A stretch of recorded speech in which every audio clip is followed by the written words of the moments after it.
Thank you very much. Good afternoon to everybody, and thank you for inviting me and ASVIS, the Italian Alliance for Sustainable Development, to co-organize this event today and tomorrow.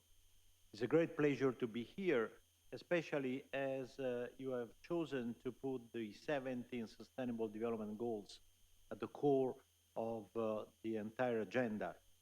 ASVIS is a network, a unique network worldwide. This has been certified by UN and the European Parliament because we bring together more than 330 organizations in Italy, the business associations, trade unions, NGOs, universities, and so on and so forth. And our focus is the implementation of the 2030 agenda in Italy, but not only in Italy. I've been asked to talk about global commons, and I will focus on the 17 SDG, which is the only one which is not addressed in the agenda, and in particular, the very last target of the very last goal, which is about the most, I would say, important thing that should be really agreed at the world level, which is the way in which we measure our success, through which we compare the different countries' performance, which is the system of national accounts. In 1944, the US government called the best experts in the world, which means from US and UK, they locked them in a room until they came up with a shared view of how the GDP had to be calculated. Because, as Jeffrey said before, at the time, the US intended to bring and impose to the rest of the world that vision. And they went for the British approach, not the American approach, because it was based on the quantity of production. Their problem was very simple. They had to demonstrate that capitalism was able to produce more stuff than communism, period. That was their political problem. And in fact, the communist countries didn't follow the capitalistic way of computing GDP.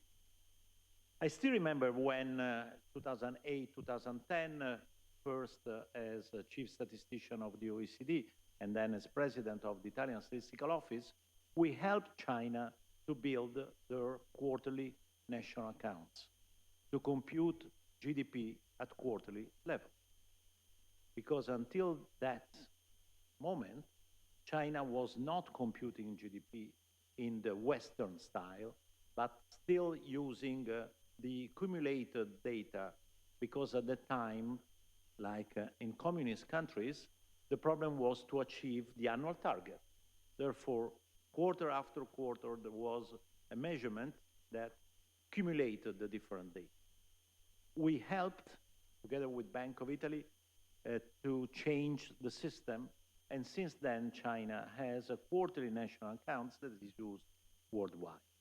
Why am I quoting this?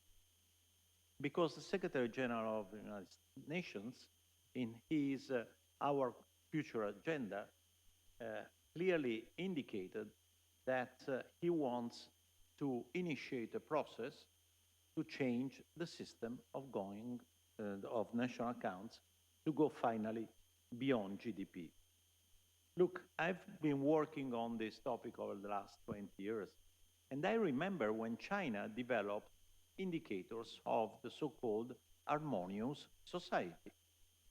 That was an attempt, not very different from what we were doing at the OECD, what we did in Italy, and so on and so forth, trying to build indicators that cover the different dimensions of well-being, similar to SDG.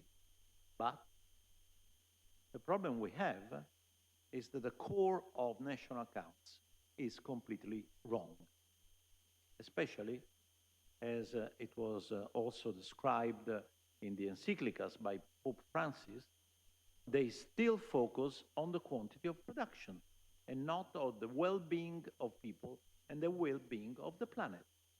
And there is no way, please believe me, that we can adapt the system of national accounts just to change this perspective. So what's the point, and why am I quoting this? Because I think that this academy would be a fantastic place where doing with a different spirit, different approach, what the Department of Commerce of US did in 1944. Bringing the best experts, closing them in a room until they come up with a different solution, which is feasible. If we put the well-being of people and the well-being of the planet at the core of the system, and we want to maximize both of them, we need to reverse completely the current system of national accounts and, for example, calculating the production of these fantastic and very dangerous tools as an intermediate input and not as an output. This is just a simple example of the way in which we really need to rethink. Can the US does this alone? Of course not. We need all the big players, China, UN, of course, but EU, where these kind of things have been developed more than in other places, and try to come up with a new solution. In the 15th and 16th century, Fra Luca Pacioli invented the accounts for enterprises. And since then, we have started looking at the world with different eyes. Of course, the basic rules of accounting have changed and are still changing depending on the Sustainable Development Goals and so on and so forth.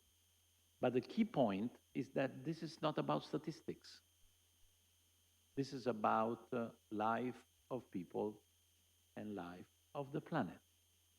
And I think that we have the instruments to do that. So my proposal is exactly to bring the different views that China in particular has developed.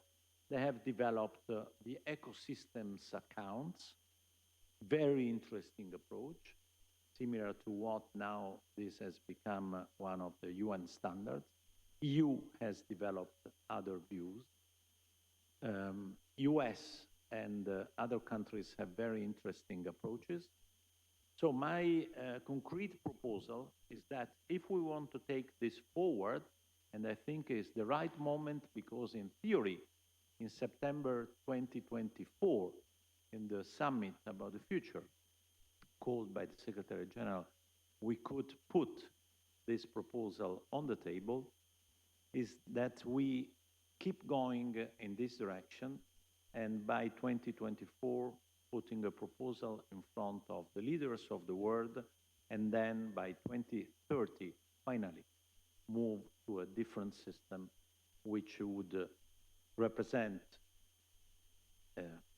not only an updated system, but a system that changes in a revolutionary way the way in which we look at ourselves, our activities, the planet, and so on and so forth.